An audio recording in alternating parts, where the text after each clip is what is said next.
రామ్టాక్కి తిరిగి స్వాగతం. నిన్న పార్లమెంటు 131వ రాజ్యాంగ సవరణ బిల్లుని తిరస్కరించింది. మూడింట రెండు వంతుల మెజారిటీ లేదు కాబట్టి తిరస్కరణకు గురయ్యింది.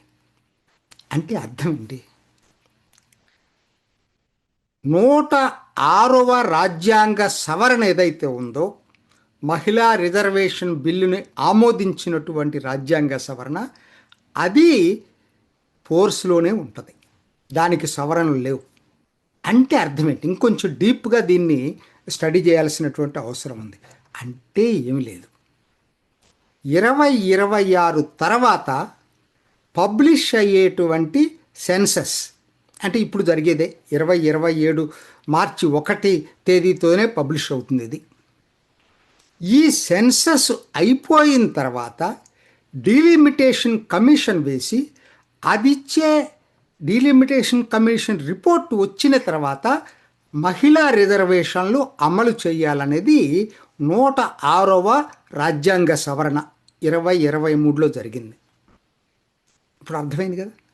అంటే ఇంకొంచెం నేను రెండు దీంట్లో ఉన్నాయి, రెండు చెప్తాను నేను. ఆ సవరణ మహిళా రిజర్వేషన్ బిల్ అనేది ఇప్పుడు కాదు, దానికి ఆ తర్వాత ఎప్పుడు 2034 పార్లమెంట్ ఎన్నికలకి వర్తిస్తుంది టూకీగా వాళ్ళు చెప్పిన దాని ప్రకారంగా. అంటే ఇప్పుడు మహిళలు ఈ తిరస్కరణతో నష్టపోయారు. మామూలుగా నష్టం కాదండి, 7వసారి అండి ఇది. పార్టీలను పక్కన పెట్టండి, 7వసారి మహిళలకి 50% ఉన్నటువంటి మహిళలకి 33% రిజర్వేషన్ చెయ్యాలి అంటే మాత్రం మనసొప్పట్ల పురుషులకి. ఇది పచ్చి నిజం. 40 సంవత్సరాల సుదీర్ఘ నిరీక్షణ మహిళలది, 40 సంవత్సరాలు. నాకు ఇప్పుడు అనిపిస్తుంది, అసలు ఎస్సీ ఎస్టీ రిజర్వేషన్లు మరి పాస్ చేసిన రాజ్యాంగ సభ చూసుకోండి, అందరూ పాస్ చేసిన వాళ్ళు ఎస్సీ ఎస్టీలు కాదు. ఓవర్వెల్లింగ్ మెజారిటీ అప్పర్ క్యాస్ట్. కానీ వాళ్ళు విశాల హృదయంతో ఇన్నాళ్ళ నుంచి వాళ్ళకి అన్యాయం జరిగింది సమాజంలో అని చెప్పి రిజర్వేషన్లు ఇవ్వాలని చెప్పి నిర్ణయం తీసుకున్నారు. కానీ ఇవాళ పరిస్థితి ఏంటండి? మహిళలు జనాభాలో 50% ఉన్నా పార్లమెంట్లో కూర్చోవటంలో దాదాపుగా 86% మంది పురుషులు కూర్చొని మహిళలకు 33% రిజర్వేషన్ ఇవ్వటానికి లేదని నిర్ణయిస్తున్నారు. కారణాలు వంకలు ఎన్నైనా చెప్పచ్చు, సన్నాయి నొక్కులు ఎన్ని నొక్కుతారు. సారాంశం ఇదే. దీనికి మోక్షం ఎప్పుడో, అసలు దశాబ్దం తర్వాత అయినా మోక్షం వస్తుందా రాదనేది ఇప్పుడు ఎవరైనా చెప్పలేం. ఇది బంగారు అవకాశం. ఇవాళ వచ్చిన దాన్ని మనం చెడగొట్టుకున్నాం ఇఫ్స్ అండ్ బట్స్ పేరుతోటి. అంటే ఇమ్మీడియట్గా నష్టపోయింది తిరస్కరణ వల్ల మహిళలు. భవిష్యత్తులో నష్టపోబోతుంది దక్షిణాది రాష్ట్రాలు. ఏ దక్షిణాది రాష్ట్రాల పార్టీలైతే ఈ బిల్లును తిరస్కరించినాయో చరిత్రలో వాళ్ళని క్షమించరు. ఎందుకంటే ఇదొక బంగారు అవకాశం. ఏంటి? 1971 జనాభా లెక్కల ప్రకారమే అదే నిష్పత్తిలో ఇంకో 50% రాష్ట్రాలకు అదనంగా సీట్లు ఇవ్వాలనేది ఈ రాజ్యాంగ సవరణ 131 రాజ్యాంగ సవరణ బిల్లు సారాంశం. మరి ఇదెందుకు?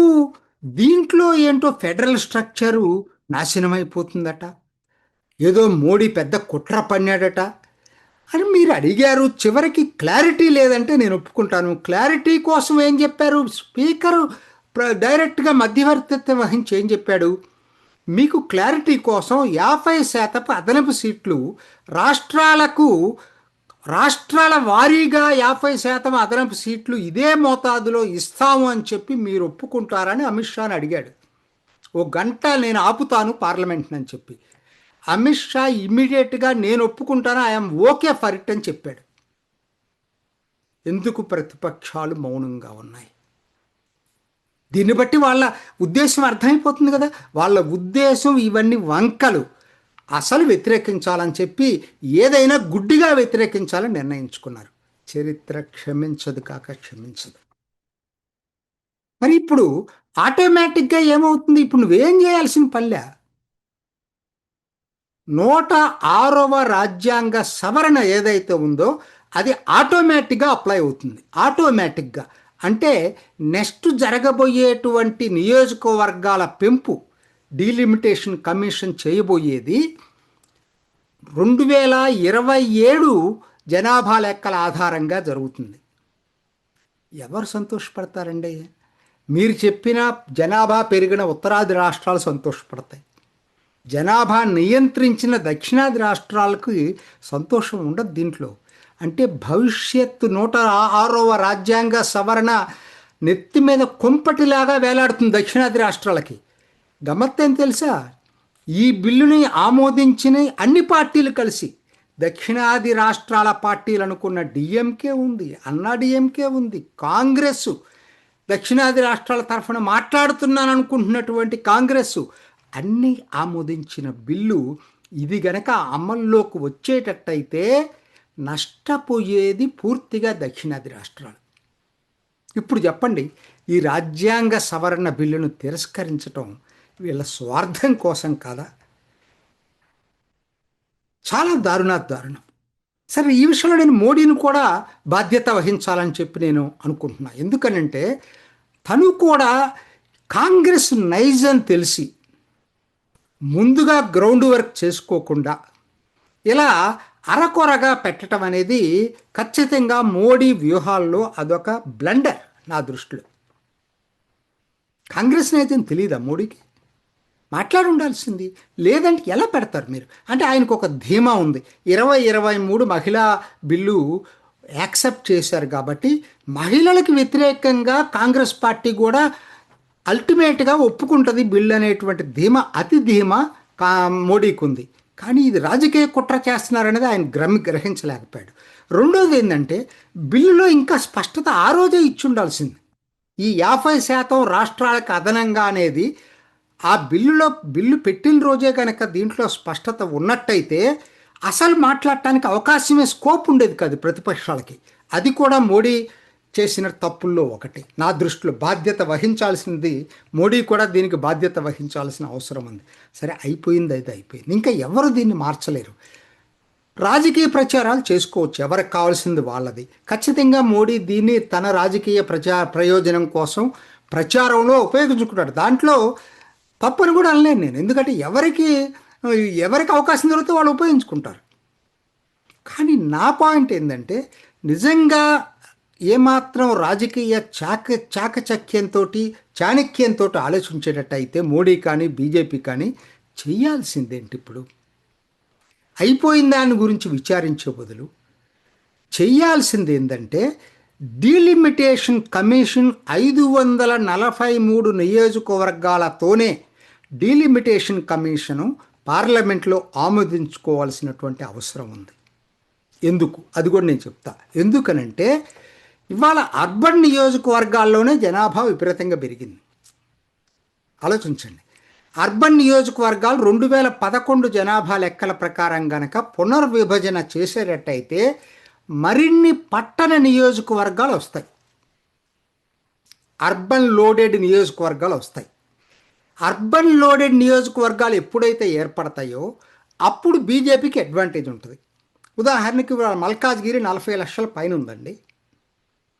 రేపొద్దున నియోజకవర్గాలు 17 తెలంగాణలో పెట్టినా 17 నియోజకవర్గాలు, లోక్సభ నియోజకవర్గాలు రీఅడ్జస్ట్మెంట్ ఎప్పుడైతే చేస్తారో, పునర్విభజన ఎప్పుడైతే చేస్తారో 40 లక్షలున్న మల్కాజ్గిరి పోయి హైదరాబాదు నగరానికి ఇంకొక నియోజకవర్గం వస్తుంది. ఎప్పుడైనా నగర నియోజకవర్గాలు, నగర ప్రజలు బీజేపీకి అడ్వాంటేజ్ ఉంటుంది. మరి వాళ్ళు ఈ రాజకీయ కోణంలో ఆలోచిస్తున్నారో నాకు లేదో తెలియదు. కానీ ఎందుకు నేను ఈ మాట చెప్తున్నానంటే ఇవాళ ఇదే జరిగింది అనుకోండి. డీలిమిటేషన్ కమిషన్ 2029కి 543 తోటి నియోజకవర్గాల పునర్విభజన జరిగేటట్టయితే 2029 ఎన్నికల్లో మరిన్ని నియోజకవర్గాలు బీజేపీ గెలిచే అవకాశం ఉంటుంది. అప్పుడేం చేయొచ్చు, ఒకరి మీద ఆధారపడకుండా మీరే రాజ్యాంగ సవరణ చేసి మహిళలకి రిజర్వేషన్ ఇప్పించవచ్చు. అన్ని వర్గాలకు న్యాయం చేసే పద్ధతిలో మీరు చెప్పిన 50% అదనపు సీట్లు ఇవ్వచ్చు. ఎన్నో ఉంటాయి దీంట్లో.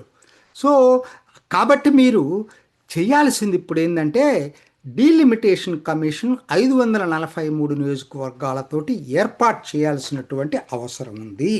ఏది ఏమైనా సరే ప్రతిపక్షాల రాజకీయ స్వార్థం కోసం మహిళల హక్కుల్ని మరో దశాబ్దం కాలరాచారు. ప్రతిపక్షాల అవకాశవాదంతో దక్షిణాది రాష్ట్రాలకి భవిష్యత్తులో ఏం జరుగుతో తెలియని స్థితిలోకి నెట్టేశారు. ఇది క్షమించరాని నేరం. ఇది ఈనాటి రామ్ టాక్. ఇంకొక ఎపిసోడ్లో మళ్ళీ కలుసుకుందాం. నమస్తే. చూసారు కదండి, మరి ఈ వీడియో కనుక మీకు నచ్చినట్లయితే ఒక లైక్ కొట్టేసి మీ అభిప్రాయాన్ని కూడా కామెంట్ బాక్స్లో తెలియజేస్తూ ఇలాంటి ఇంట్రెస్టింగ్ అప్డేట్స్ కోసం మా ఛానల్ని సబ్స్క్రైబ్ చేసుకోండి.